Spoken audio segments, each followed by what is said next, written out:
And today is Mother's Day. Wala pa siyang mga high demand, pero maraming booking. Puro short ride muna yung titirahin natin kasi nga nahihirapan tayo sa malalayo.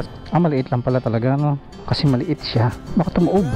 Kaya pala malayo kanina, doon tayo pinapaikot sa highway. May shortcut dito. Okay na pa. Salamat po. Yan, scan natin. Scan now. Ayan, okay na. Mabilis tayong makakapag-deliver, mabilis tayo kumita. Mali yung pin location ni CS. 92 lang yun. Okay na ta? Salamat. Tanong natin kung totoo yung sinasabi ni ma'am na okay lang kahit masira. Wait lang tayo. Ito, moment of truth tayo. Ayun nga ate, bumagsak nga.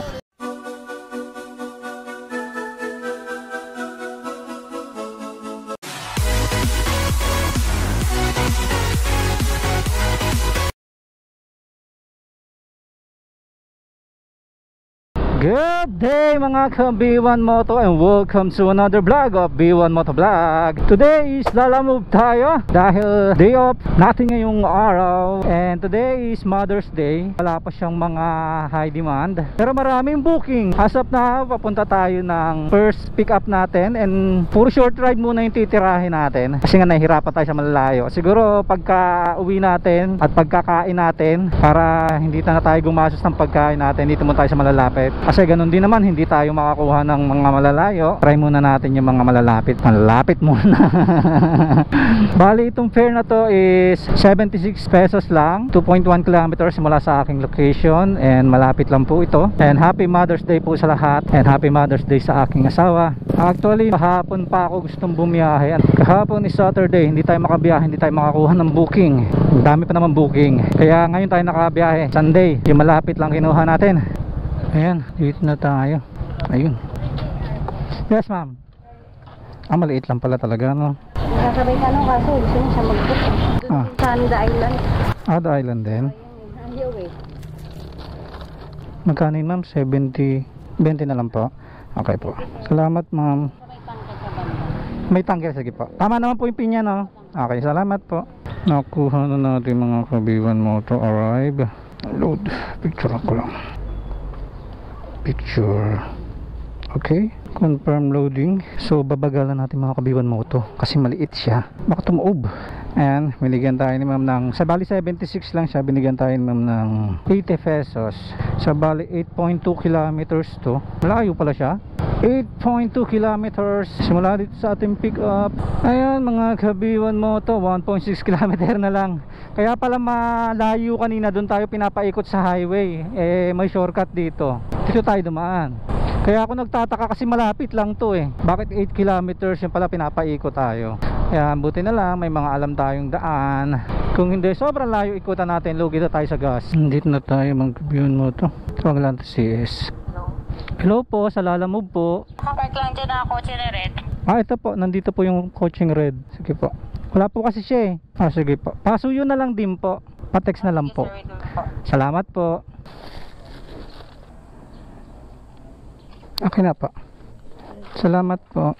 Drop off na natin. Confirm complete. Naghihingi siya ng scan ng bag. Sige, mag-scan tayong bag. Ayan. Nagpapa-scan yung bag natin mga ka-B1 Moto. I-scan natin. Hanap lang tayo pwesto. Mag-i-scan muna tayo ng ating bag. Ito kasi mga ka-B1 Moto, monthly kasi ginagawa itong pag-i-scan ng bag. Dahil hindi naman tayo lagi nakakabiyahe. Ayan, scan natin. Scan now. Ayan, okay na. Ayan mga ka-B1 Moto, na-scan na natin. Makakatulong kasi to dun sa ating pagkuha ng booking. Monthly naman yan. Tingin ko naman, alam nyo na yan. Dahil marami naman na gumawa ng tutorial nyan. And then abang-abang muna tayo ng booking mga ka-B1 Moto. Yan mga ka-B1 Moto, nakakuha na tayo ng ating second order. 3.6 kilometers lang ang layo neto. Mas pinapriority ko ngayon yung mga dasma-dasma lang. Mga short ride po ang pinapriority ko kasi napansin ko na lugi rin yung mga long ride ngayon. So maraming long ride pero pag tinitignan ko is lugi siya, talo ko. So mas maganda na to 92 itong booking na to. Mabilis tayong makakapag-deliver, mabilis tayo kumita, hindi katulad sa long ride. Tsaka dahil nga yung account natin is mababa pa yung rankings natin, nagpapataas din tayo ng ranking. So double purpose naman tong ano natin. Dahil pagka nag long ride tayo, mahihirapan din naman tayo kumuha sa long ride ng mga bookings dahil maunahan tayo ng mga malalakas na rider. So mas priority natin tong mga butaw-butaw. Pero hindi naman lugi hindi lugi tong ating mga pinipick up. Namimili pa rin naman tayo. Mga pa isa-isandaan, gaya na ito 92, kanina is 76, malapit lang talaga yon. And ito 92. Okay na to, goods na to. Hindi na ako lugi dito. Yan mga kabiwan, dito na ako. Hello ma'am. Nandiyan na po ba kayo? Apo ma'am. Ma'am, may 10 pesos daw sa gate. Apa. Ma'am, may 10 pesos daw sa gate. Sa gate? Opo. Ingatan nyo lang Apo ma'am, wala po problema. Okay po, salamat po. Apo. Yan. Ingatan naman natin yan. Diyan natin siya. Hindi na masusira yan. Picture natin. Yan. Ang gwardiya, walang tiwala sa akin eh. Doon na lang ang payments niyan ma'am na. Salamat po. Naka-pick up na natin. And 6 kilometers lang ang layo nito. Isipin mo 92 pesos 6 kilometers, di ba? Hindi tayo lugi kasi bumiyahe tayo ng malayo, mag long ride tayo, lugi. Tapos pagdating doon hindi tayo makakakuha ng booking, lugi tayo at tagal yung oras. Hindi katulad dito, malapitan lang. Eto boss, nasa kanila yung ticket boss Nasa kanila na yung ticket. Biyahe tayo ng 6 kilometers. Abot ito ng 16 minutes. Yahoo! Sa litran lang to. Dasma lang tayo mga kabiwan mo to. Kasi nadala na ako sa mga long ride. Hype na yan. Lalo na pag ganitong mga, hindi naman totaling holiday, pero may surcharge Ibig sabihin maraming rider na bumiyahe ngayon. So pagka hindi tayo makakuha, kaya napupunta sa atin yung mga latak, mga gurami. Pero maganda pa rin. Pero pinipili pa rin naman natin yung make sure natin na hindi naman tayo lugi dun sa buo natin. Ayan, dito tayo sa pin location mga kabiwan mo to. Tawagan natin yung drop off. Ma'am, nandito na ako sa may kanto ng Salitran ma'am. Saan po kayo banda? Hello ma'am. Saan po? Wait lang ma'am, hindi ko marinig. Wait lang po. Ayan mga kabiwan mo to. Mali yung pin location ni CS. Tingin ko dun sa may nagbook sa pick up ang nagkamali nito. Bali ang nakalagay is Salitran lang, pero Garden Grove daw ito. 1.6 kilometers lang naman ito mga kabiwan mo to. And kulang yung address, so hahanapin pa rin natin. Okay lang sana kung mali yung address tapos tama naman yung location. Walang problema. Ito medyo mabiyahe pa tayo ng medyo malaylayo ng konti. Pero okay lang naman. Di pa rin naman tayo lugi sa perneto. Yun nga lahat, maghahanap lang tayo. And parang uulan kahit mainit, maambon-ambon Sana wag naman umulan para hindi masira yung biyahe natin. Toyota Comfort. Ayaw pa lumabas ng customer.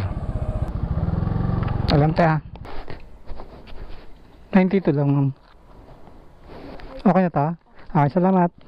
Nagyan tayo ng sandani ma'am. Opo ma'am, dito lang pala sa gilid. Salamat. Ayan, nakakuha na agad tayo mga kabiwan ng moto. Text natin yung customer. Ayan, nakakuha na agad tayo ng ating pangatlong pick up, pangatlong orders. 2 kilometers ang layo natin dito sa may pick up. Ayan, cake ang kukunin natin mga kabiwan moto. And tinawagan natin yung customer. Itanong ko kung baka masira. Sabi okay lang daw kahit masira. Kaya punta na natin. Ayan mga kabiwan moto, dito na tayo sa ating pick up. Tanong natin kung totoo yung sinasabi ni ma'am na okay lang kahit masira. Dalawang patong.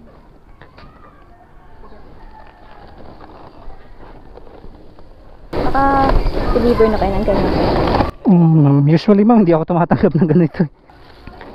Cupcake. Wait lang ma'am. Cupcake. Dito kaya? Kakalog kasi yan dyan Teka lang te ha. Tapos yung nasira ko lang sa mga Mabigat ba? Mabigat kaya. Hindi na pwede sa taas. Di pwede patong. Ito te, tignan mo te. Dito po. Okay naman, secured naman siya Ito kaya dito. Yan dyan na lang. Pero ano yan Ingatan ko na lang. Sinabi ko na Nilagyan ko naman ng ano para hindi ko malog. Delikado kasi itong ganito kaya hindi ako natanggap na ito. Ganito. Sige te, salamat. Ingatan ko na lang. Ayun, mga kabiwan mo to. nilagyan natin ng secured natin kasi delikado talaga siya.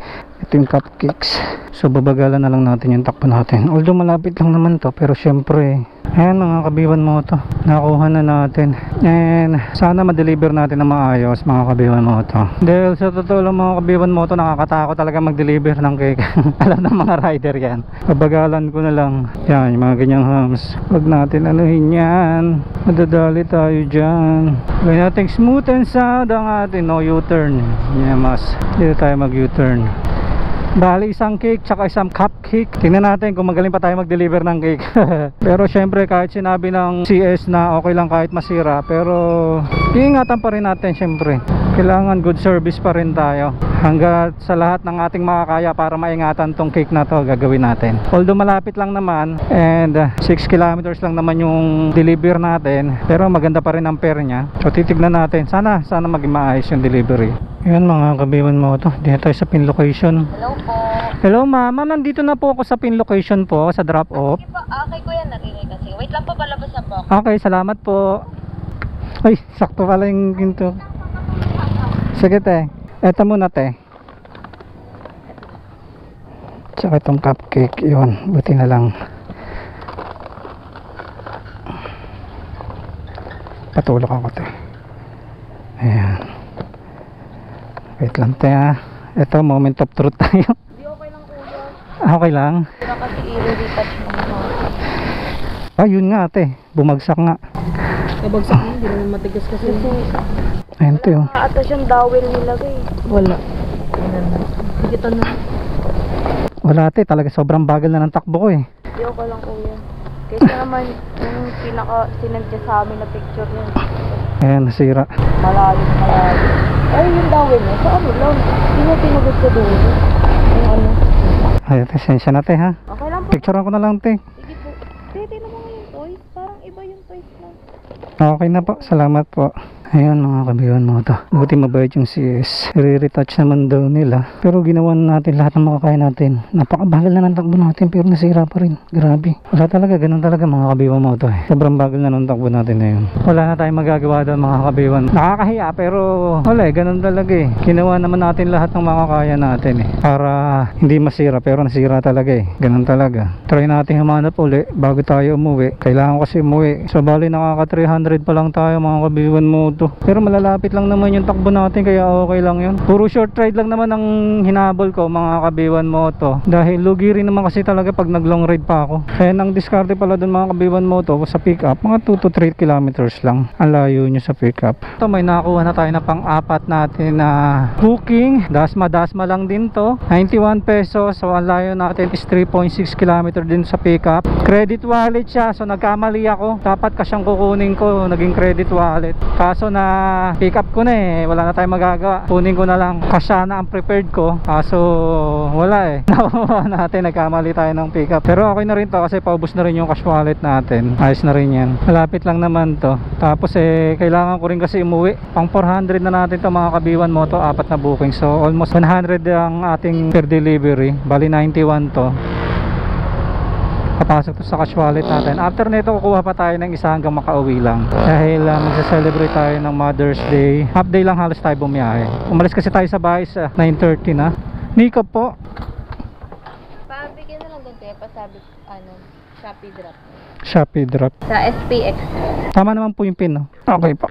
Salamat. Yan mga kabiwan mo to. Na-pick up na natin. Kumuha lang tayo ng parcel. Tapos i-drop natin dos SPX ba yun? Doon sa warehouse ng courier. Parang mga Lazada yan. Parang ganon. Doon natin i-drop to. Pabali bayad na to. Pabiyahe tayo ng 5.4 kilometers. Simula rito sa ating pick up. And then aabutin to ng 11 minutes. This is our fourth delivery for the day. And credit wallet siya. Papasok sa wallet natin. So talaga naman kukuha tayo ng credit wallet para hindi na tayo magpa-load ng GCash. Medyo napaaga lang. Pero yung sunod na kukunin natin, siguro after neto kukuha pa tayo ng isa and then uuwi na tayo. Bali wala naman tayong gagastusin sa pagkain. Ang gagastusin na lang natin is yung sa ating gasolina. And wala naman sigurong sanda ng gasolina natin dahil malapitan lang naman. Kung susamahin natin, kung makakuha pa tayo ng isa, nasa kulang-kulang 500 din yung kinita natin. So hindi na masama para sa short booking, sa mga short ride. Dahil mag half day lang lang tayo ngayon. Lumabas tayo 9:30, 10, 11, 12. 3 hours pa lang naman tayong nabiyahe. So nasa 400 tayo ngayong araw. Hindi na masama. Kasi tinignan ko yung mga long ride kanina. Parang feeling ko lugi. And dahil nga medyo mababa pa yung ratings natin sa Lalamove, may hirapan tayong bumalik. Kumbaga pag napunta tayo sa malayong lugar tapos kukuha tayo ng bookings doon, so may hirapan tayo kumuha. Nang ilang beses na nangyari sa akin yon, kaya siguro gagawin muna natin puro short ride muna tayo. Dasma lang muna tayo para lumakas yung ratings natin. Sa ngayon naman hindi naman lugi yung mga nakakuha ko, panalo naman. At least kahit pa paano kumita tayo, malapit lang. Kasi natin hindi naman tayo nag-consume na sobrang dami. Yan, hindi na tayo mga kabihan mo to. Drop lang natin to. Saan to, boss? Doon na lang po sa may kulay pulang cage na yun po sa may mga parking. Kahit saan dyan? Drop daw po. Apa. Kanina po. May nakalagay po dyan eh. Lalamove po ako eh. Lalag ko na lang. Okay na po, na-picturean ko na po. Dito na lang po. Dito po. Okay na po. Salamat. Confirm. Complete. Yan mga kabiyon mo ito. Na-drop na natin. So tignan natin kung makakuha pa tayo ng isa na malapit lang. Kasi pa-uwi na rin naman tayo. Pag wala, ay di uwi diretso na tayo uwi.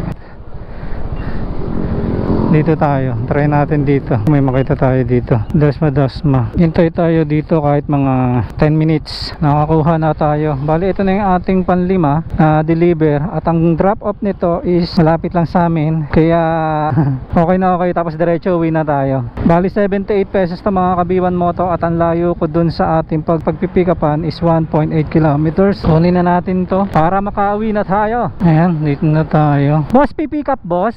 Opo. Dito na lang po. Kaya dito na lang. Mukhang hindi pwede mag video. Kaya tayo muna natin video natin. Tapos pick upin natin. Yan. Makabihan mo ito. Nakuha na natin. Pyesa ng ito at pintura. Pick up na natin ang ating delivery. Babiyahe tayo ng 6.3 kilometers. Papunta doon sa may drop off. And this would be our last delivery for the day. Kasi po today is Mother's Day. And uuwi na ako. At magse-celebrate kami ng Mother's Day. Kung susuma-sumahin mo, naka 500 tayo. And then syempre ang ilales na lang natin doon yung gasolina. So yung gas natin is konti lang naman ang nabawas natin doon. Di pa naman siguro aabutin ng 100 yon. So palagay na natin nasa 450 ang kinita natin. 4 hours tayong bumiyahe. So hindi na masama. Kasi yung pagkain dahil sa bahay na lang tayo kakain. Dahil nga malapitan lang yung delivery natin. And lang din kahit pa paano kumita naman tayo. Medyo mabagal lang. Hindi na masama sa 4 hours yung 400. Palagay natin 450. Yan, 450 yung kinita natin. 4 na oras, 5 booking, and puro short ride lang po ang ginawa natin mga kabiwan moto. Pero yung mga short ride na yon is piling-pili naman po yon, pinili po natin yon. And nag half day lang, wala pa nga half day tutuusin yung ating biyahe. Kailangan talaga natin umuwi. Siguro bukas eleksyon, tignan natin kung makakabiyahe tayo. Boto muna tayo sa umaga tapos biyahe tayo ng afternoon. Tingin ko naman may mga high demand na yung delivery bukas. And yun mga kabiwan moto, okay naman ang short ride. Pero usually hindi talaga ako nag-short ride. Nag-long ride talaga ako. Pero dahil kailangan ko rin umuwi agad, puro short ride lang din yung binanata natin. At isa pa sa dahilan kung bakit tayo nag-short ride is para pataasin ang ating ratings kay Lalamove. Kasi nung mga nakaraan, naglo-long ride tayo, makakuha tayo ng isa pabalik, hirap na ho tayo makakuha. Minsan nangyayari, 2 biyahe lang tayo, isang papunta, isang pabalik. Kasi hirap na hirap po tayo kumuha ng booking dahil nga mababa yung ratings natin. Hindi priority ang ating account kay Lalamove. Kaya nahirapan tayo kumuha, inaabot tayo ng hapon. Siyempre pagdating ng hapon, minsan natamad na tayo. Swerte na, maka-4 na booking tayo. Tapos same lang naman, mas malaki pa nga yung kinita natin ngayon na nag-short ride tayo kaysa dun sa naglo-long ride tayo. So depende po yun sa panahon, depende po yun sa diskarte ninyo. Pero sa ngayon, mas prepared ko ang short ride muna para hindi naman tayo mahirapan kumuha ng booking kasi ang daming nalabas na booking, hindi natin makakuha Kaya pinaka-diskarte ko is magpapataas tayo ng ratings, tsaka na tayo maglo-long ride pagka maganda na uli ratings natin. Kasi mga kabiwan is sideline lang naman po natin si Lalamove. Bumabiyahe lang tayo pag day off natin. So medyo mahihirapan tayong magpalakas ng ratings natin o magpataas ng ratings natin dahil nga bihira lang tayo nabiyahe. Pero as sideline, okay naman siya. Kumita tayo kaysa nasa bahay tayo. Ay paano, may income tayo. Siguro mga kabiwan mo to, dito ko natatapusin ang video natin ngayong araw kasi ganun lang naman din yung magiging video natin. Idadrop ko lang naman din to and then uuwi na tayo. And maraming salamat po sa lahat ng sumusuporta. And kung gusto nyo ng ganito mga klaseng vlog, please consider to like, share, comment, and subscribe. Pakihit na rin po yung notification bell para updated kayo every time mag-upload tayo ng video. And always remember, mga kabiwan moto, pray before you ride. Ride safe. God bless. Biwan Moto out. Bye-bye. Uulan na mga kabiwan moto. Dennis. We wanna chase the night, wanna dance to the Picture ako lang. light, pull stars from the Hapa, sky, sige. just two hearts Salamat po. running wild, never sleep, never stop, Thank you po. as we shout from the top.